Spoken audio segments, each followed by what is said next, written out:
This is the Jeff Kai's Auto Sports Desk. The Bearcats capture their crown in the capital city. The Black Bears go 2-0 in Carolina, and only the rain can stop the Ponies from remaining red hot.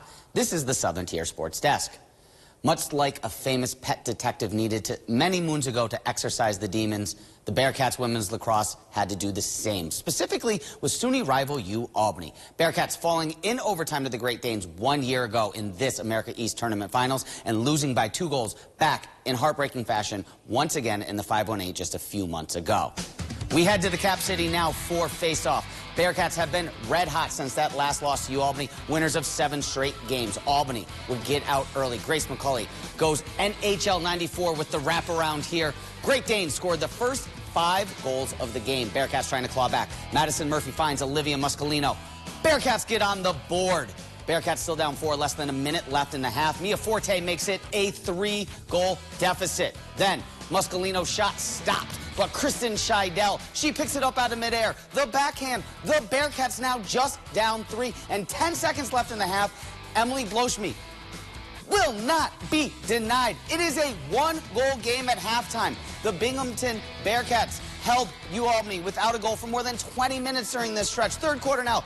Bloschme again. That's a hat trick for the sophomore. She lead all scorers with 4 goals in the game, tied at 8. The senior Scheidel, she completes the comeback. Binghamton goes up 9-8. Bearcats would not trail again. They win 12-8. Binghamton, your 2024 America East champions. BU goes dancing for the first time in program history with the first win over Albany in program history. Bearcats were 0-25 before the win on Sunday. The Bearcats will find out who their dance partner in the NCAAs will be tonight, Sunday, at 9 p.m. 12 Sports will be right there with them as the brackets are released. Make sure you tune in at 11 to hear from the team as they get ready from a national championship run. Black Bears also on the hunt for some hardware. The team spent the weekend south of the Mason-Dixie line for games 1 and 2 in Carolina. Black Bears picked up the win on Friday in Game 1. Binghamton looking for the sweep on the road Saturday in Game 2. Black Bears taking in the Thunderbird introductions. First period, Bears out early once again. Gavin Yates, he drags the toe and drags the shot. That's Yates' playoff leading 13th point. Binghamton goes up 1-0. Still in the first, the captain, Tyson Kirkby. He gets a friendly bounce on the road. That's his first goal of the playoffs. Bears up 2 now. Binghamton with the first period hat trick. Once again, Yates puts his second of the night in. Black Bears up 3-1 after 1. Third period, Binghamton lead just by 1 here when Kirkby scores his second of the night. Black Bears go back up by 2. They hang on for the 4-3 win. Binghamton with the chance to win the cup at home on Friday. Head coach Brantley Sherwood told us before the series what a championship would mean to his team. You know, you see it in your players' eyes when you talk about potentially winning a championship, and it gets the hair on your neck standing up, and it would mean everything, and kind of, you know, have that moment that might shape your life a little bit better. Game 3 back in Binghamton on Friday. Black Bears with the chance to hoist the cup on home ice. Puck drops at 7 p.m. for that one.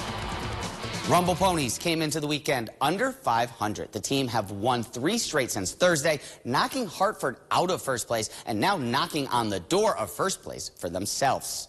Rumble Ponies and Yargoats canceled on Sunday because of the rain. Binghamton hits the road now for 6 games at first place Portland. Ponies are 3 back of the Sea Dogs, sitting currently in 3rd place. Reading, also not listed on this graphic, Fighting Phils half game behind New Hampshire in the basement of the Eastern League. And it's post time once again at Tioga Downs. The racetrack reopening for the season on Saturday, along with live racing in Tioga. Opening day for the track also meant it was Derby Day in Kentucky.